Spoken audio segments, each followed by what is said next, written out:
So the aerating's done. Some little plugs I dropped off on the way. It's pretty much how it will look.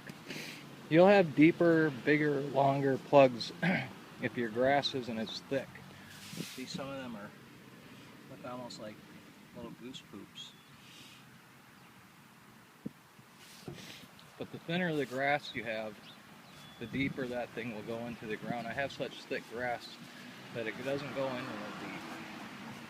Just like I was saying, if you look over here in the Zeiss part, it barely even goes in anywhere. It leaves just very few little plugs in there.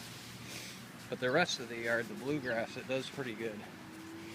And then right along this edge of the bush right over here, I go over in an extra time just to help catch the water that's running down a hill. So even though it doesn't look like it, I went over to extra time along this edge, because plus the machine kind of tilts and you gotta make up for that little bit of tilting that it does. But yeah, that's basically how your yard will look after aerating.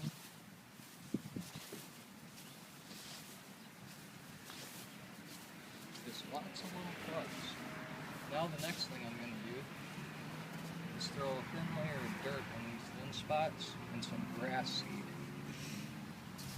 And a little bit of starter fertilizer. I use very, very, very little fertilizer on my yard, even though it's highly recommended that you fertilize about 4 or 5 times a year. I do it once every 4 or 5 years, about. And that's because my yard gets fed so much yard waste, like bush clippings, plant clippings, all my clippings that I clip off all these plants, any little tree trimmings, bush clippings, anything except weeds with weed seeds on them, it all gets mulched into the yard every week. So my experience with this yard is it does better with very, very, very little fertilizer. I'm afraid that if I do fertilize it, it'll just grow like crazy on me. So I don't overfeed it at all.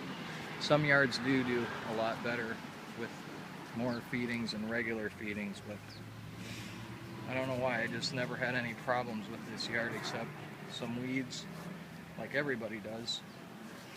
And the quicker the grass gets a takeoff in the spring, the less weeds I will have in July. And by July, my grass is really thick, so it doesn't need very much water. So that's why I mow it long. And that's kind of why it's thick and green, I think, too.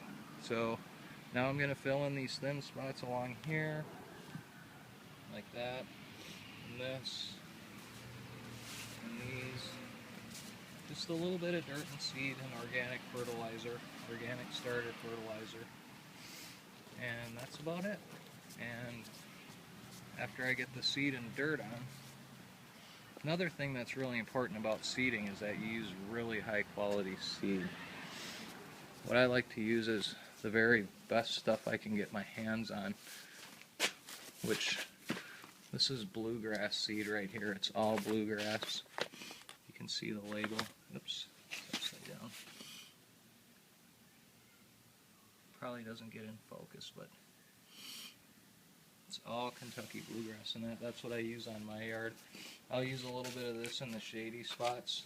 This is a blend of sun and shade mix. It's got 2 bluegrasses and 1 ryegrass and 1 fescue.